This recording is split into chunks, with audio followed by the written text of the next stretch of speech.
प्रबोधनकार निवृत्ती महाराज इंदुरीकर यांच्या कन्येचा ज्ञानेश्वरीचा विवाह सोहळा संपूर्ण महाराष्ट्रात चर्चेचा विषय ठरला। संगमनेरमध्ये पार पडलेल्या या शाही विवाह सोहळ्यावर अनेकांनी टीका केली।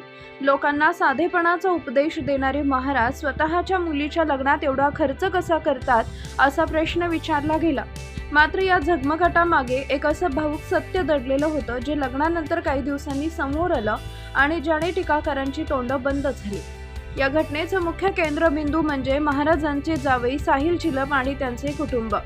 साहिल हे मुंबईतील एक अत्यंत श्रीमंत व्यावसायिक आहे। त्यांची एकूण संपत्ती 700 कोटींच्या घरात असल्याचं सांगितलं जातंय। नावाशिवा बंदर, लॉजिस्टिक आणि रिअल इस्टेट क्षेत्रात त्यांचा मोठा दबदबा आहे। लोकांना असं वाटले की इंदुरीकर महाराजांनी केवळ पैसा पाहून आपली मुलगी या घरात दिली, परंतु वास्तव याच्या अगदी उलट होते। साहिल यांचे वडील सुनील चिलप यांचा इतिहास अत्यंत संघर्षाचा आहे। 2003 मध्ये ते केवळ काही रुपये खिशात घेऊन जुन्नरच्या एका छोट्या गावातून मुंबईत नशीब आजमावायला आले होते। त्यांनी सुरुवातीला ट्रक ड्रायव्हर सोबत कामगार म्हणून काम केलं। अनेक दिवस उपाशी पोटी काढले। शून्यातून विश्व निर्माण करताना त्यांनी शेकडो ट्रक्सचा ताफा उभा केला। ही आर्थिक प्रगती झाली असली तरी या कुटुंबानं आपले संस्कार आणि विठ्ठल भक्ती कधीच सोडली नाही। आजही त्यांच्या 700 कोटींच्या बंगल्याबाहेर लाऊडस्पीकरवर 24 तास हरिपाठ सुरू असतो। महाराजांनी हे स्थळ निवडण्यामागे संपत्ती हे कारण कधीच नव्हतं। 2015 पासून महाराज चिलप कुटुंबाला ओळखत होते।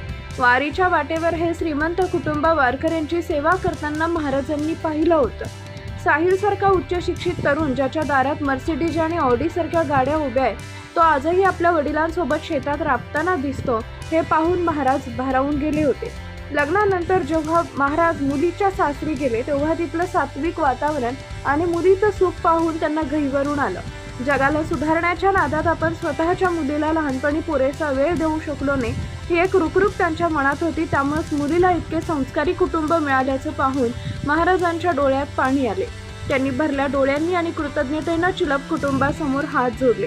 थोडक्यात सांगायचे तर इंदुरीकर महाराजांनी आपल्या मुलीचं कल्याण केवळ सोन्याच्या ताटात जेवू घालू नये, तर तिला एका खऱ्या हरिभक्त कुटुंबासोबत केले। जिथं पैशांच्या श्रीमंतीपेक्षा संस्काराची श्रीमंती मोठी आहे, हेच या घटनेतून सिद्ध झालंय। पैशानं सर्व काही विकत घेता येते, पण संस्कार वारशानं जपावे लागतात।